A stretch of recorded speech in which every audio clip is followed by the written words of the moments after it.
ভাই হাসিনা কেমন মানুষ? নষ্ট হয়ে গেছে। আওয়ামী লীগের এত দায়িত্ব নিয়েছেন কিসের জন্য? শেখ হাসিনাকে হত্যা করার জন্য। তাহলে তো আপনার ক্ষমতা থাকবে না। আর রাজনীতি করব না।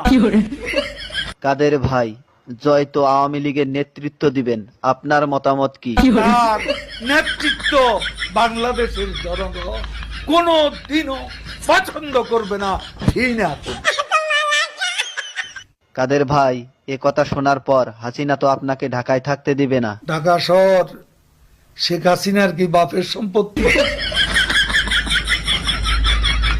কাদের ভাই, আওয়ামী লীগ কেমন দল? এরা খুনি। আপনার কাছে শহীদ জিয়া কেমন ছিলেন? সে মহানায়ক, মহাবীর। আপনার দৃষ্টিতে মৌলানা নিজামী কেমন মানুষ ছিলেন? এত সৎ মানুষ রাজনীতিতে এমন